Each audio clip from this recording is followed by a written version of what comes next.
From American Samoa, Francis Mauigoa, number one offensive tackle in the country. He has been at IMG Academy for a year and a half already. From American Samoa, in Hawaii is where he lives now. 6'5", 345, give or take. Big, gigantic offensive lineman. Yeah, that'll work. So he's a guy who, had his decision while I was on vacation, or I think it was right before I went on vacation, the day before I left. Anyway, but yeah, because it was 4th of July, so it was before I went to the airport. But yeah, that's another huge recruiting win for Mario Cristobal and Alex Mirabal and company. When you get somebody like Maugoa in the class, these are the kind of recruits that Miami's specifically missed recently, right? So if you think of a Marcus Tate, he was a 5-star, dropped to a 4-star offensive lineman from University School here in Fort Lauderdale. He's at Clemson now. If you think of Alex Leatherwood, who went to either 1 or 2 Paradise camps, I think it was the first one. Back when we started Paradise Camp, when Paradise Camp literally had more talent on the field than Nike's The Opening, which was only exclusively like All-Americans, 4 stars and 5 stars. If you think of Evan Neal, right, who went to, Leatherwood and Neal both went to Alabama. If you think about all those guys that Miami had tried to recruit, had been in there trying to get and failed, getting Francis Mauigoa, who's a top 10 player in this class, he's going to be 1 or 2 in the state of Florida. He's 1 or 2 at offensive tackle in the country. That's where things need to go, and I've said it on here for years. You have to get these big dudes, right? You have to get guys who are big, not guys who grow to be big. Like, you're going to, every once in a 15 years, you're going to have a Gregory Rousseau, who you see as a high school sophomore, 6'5", 185, playing receiver, and see with clarity, that kid is going to be 6'6.5", 265, with 37.5-inch arms, hand in the dirt, quick twitch around the edge, and he's just going to go gadget arms into sacks all day long, right? You're going to get one of those every 15 years.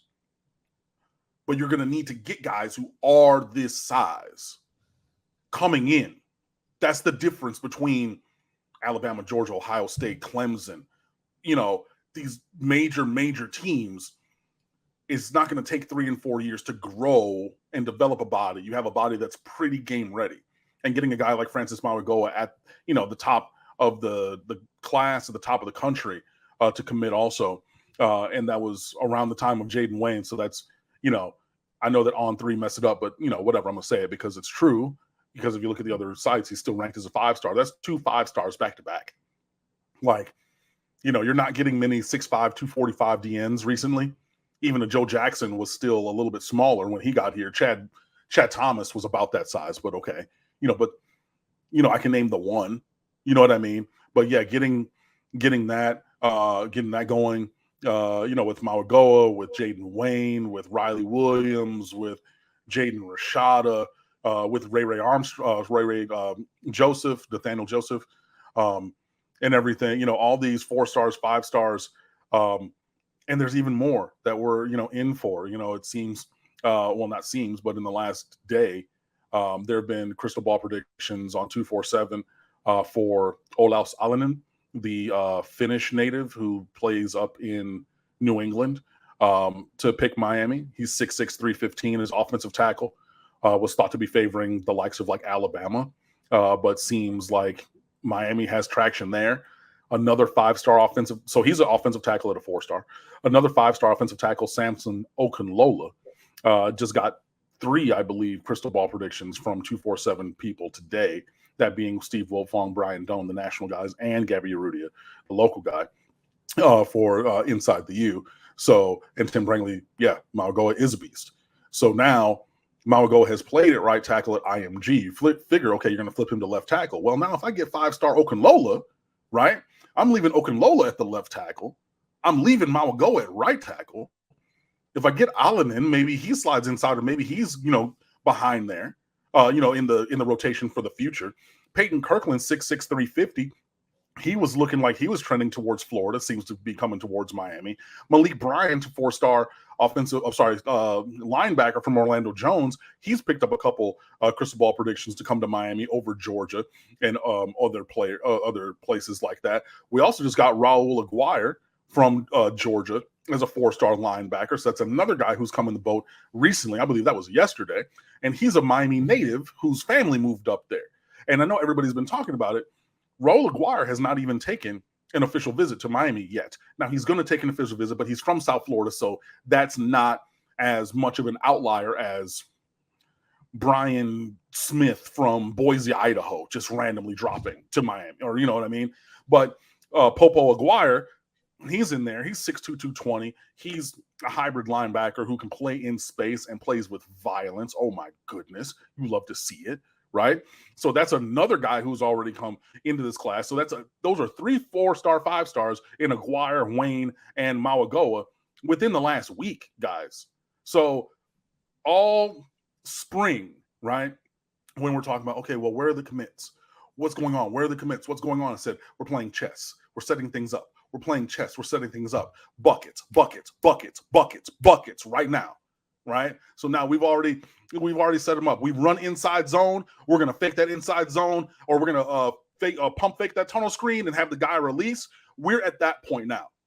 We're hitting bombs, right? If you want to have a baseball analogy in the middle of baseball season, we're dunking on people. If you want to take a basketball analogy, if you want to stick to the football field, look, cue up the band and play the fight song, because it's touchdown, touchdown, touchdown, touchdown in recruiting right now. And it's going to keep rolling.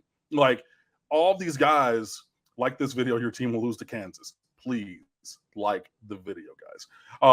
But all this momentum is not going to stop. There's way too much smoke for there not to be serious fire on the recruiting trail. And everybody around the world of recruiting who would know keeps saying these things, right? Hayes Fawcett, he was a high schooler and he started doing edits and everything. And now he works at On3 as he goes to LSU, I want to say. But he does the edits for the kids, because he's good with the graphics. He's out here saying, hey, I think that Miami is going to be on a roll. If he's saying that, that's because he's been in the lab making edits, guys. Hayes Fawcett's not just saying, well, I think that Miami's going to be okay. Nah, because on his computer, he has assets, he has files, he has pictures, he has edits already down, right? All these guys who are making these predictions, who have been plugged into this industry for years, they're not just listening to the wind, right?